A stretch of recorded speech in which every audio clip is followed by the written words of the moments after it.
अस्सलामु अलैकुम वरहमतुल्लाहि वबरकातुह।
क्या भाई, क्या मंगवाया है आपने ज़ोमैटो से? कुछ नहीं, वो लड़के का पिज़्ज़ा मंगवाया है। भाई कुछ देर पहले जो आवाज़ें आ रही थी उसके बारे तो बताओ। हाँ भाई, कुछ देर पहले बच्चे बैनर लेकर निकले और नारे लगा रहे थे, मोबाइल हटाओ जिंदगी बचाओ। क्या मोबाइल के बारे में रील निकाले थे? हाँ, वो बच्चे का कहना है कि मोबाइल एक अच्छी चीज नहीं है। हाँ, बच्चों का सही कहना है। क्या सही कहना है बच्चों का? अरे मोबाइल लेके कितनी सहूलियतें करनी, एक मस्जिद पर कुछ आ जाता है। हाँ, दुए पर की इस बात पे मैं हुक्म तारीफ करता हूँ कि मोबाइल ने जिंदगी के तमाम रास्ते आसान कर दिए हैं। भाई एक काम करो, मोबाइल अच्छी चीज है। अस्सलामु अलैकुम वरहमतुल्लाहि वबरकातुह। वालेकुम अस्सलाम वरहमतुल्लाहि वबरकातुह। क्या बात है, सब खैरियत तो है? हाँ मौलाना साहब, हम मोबाइल के बारे में बात कर रहे थे कि मोबाइल ने कितनी आसानी कर दी है। हाँ, मोबाइल का ऐसा दौर कि हर चौथी पांचवी दुकान मोबाइल की है और जो भी मोबाइल की दुकान खोलते हैं सबकी चलती है, बल्कि मर्दों को वक्त के साथ साथ कंप्यूटर लेना चाहिए। हाँ, इस मोबाइल ने तो कितनी आसानियां कर दी। एक मस्जिद पर खाना, गाड़ी, मोबाइल, रेलवे टिकट और हवाई जहाज से टिकट भी मिल जाते हैं और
लेकर क्यों खड़े हो, सब खैरियत तो है?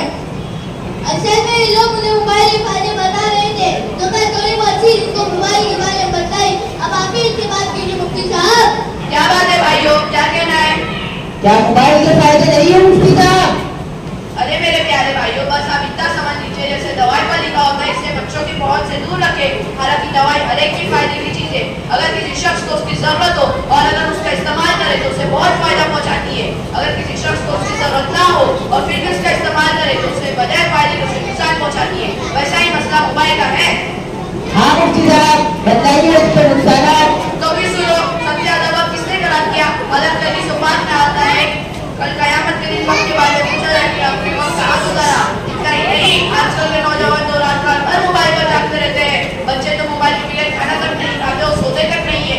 इसमें कोई शक नहीं। फिर बताओ, तालीम का नुकसान किससे, सेहत किसने बर्बाद की? हालांकि हदीस पाक में आता है कि तंदुरुस्ती एक नेमत है, कल कयामत के दिन इसके बारे में पूछोगी। इतना ही नहीं, इस मोबाइल ने तो आज लोग मोबाइल के चक्कर में अपने से दूर होते चले जा रहे हैं। मुस्कुराते भी तो फिर भी अकेले अकेले मोबाइल में देखिए मुस्कुराते रहते हैं। ये तो चंद दुनियावी नुकसान है, इस मोबाइल ने तो दीन को भी बहुत नुकसान पहुंचाया है। तो फिर आप मुफ्ती साहब बताइए उस मोबाइल ने भी क्या नुकसान पहुंचाया है?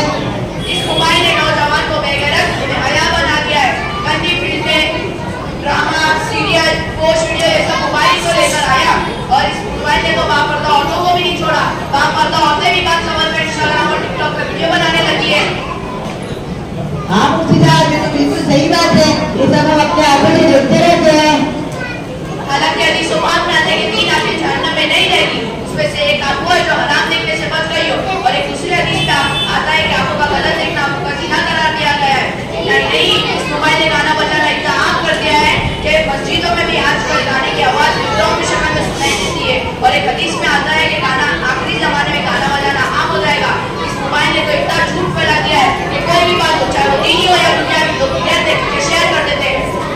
हाँ ये मौलाना साहब, ऐसे कितने लोग हैं जो बाद लोग ऐसे झूठे मैसेज व्हाट्सएप पर डालते हैं जिसको जो कबूल ही नहीं करता। जैसे कि ये बात झूठे लोगों में शेयर कर दो, रिटर्न मुफ्त में मिलेगी। तो सीए डाले होते हैं व्हाट्सएप, फेसबुक, ट्विटर, इंस्टाग्राम, ऐसे झूठे मैसेज डाल दो, रिटर्न मुफ्त में मिलेगी।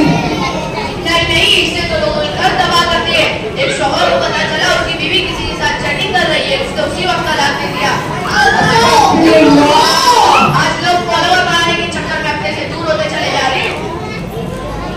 हाँ मौलाना साहब, आपने सही बताया। मौलाना साहब, आपका बहुत शुक्रिया कि आपने हमें इस हिस्से के बारे में हमारी आंखें खोल दी। बस हम आपसे नहीं जानना चाहते हैं। देखिए, आज के दौर में मोबाइल इंसान का ऐसा साथी बन गया कि उसे छुड़ा भी नहीं जा सकता, और अगर हम इसे नफा बख्शने के काम में इस्तेमाल करें तो इसका बहुत फायदा है।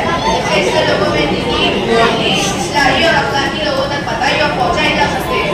और अगर हम इसका पूरा इस्तेमाल करें तो यही मोबाइल सारी खराबियों और बुराइयों को ज्यादा पेश करेगा। अगर हम इससे बचना चाहते हैं तो इसका गलत इस्तेमाल से बचना होगा। अल्लाह ताला से दुआ है कि सबको इसका सही इस्तेमाल करने की तौफीक अता फरमाए। अस्सलामु अलैकुम व रहमतुल्लाहि व बरकातुहू।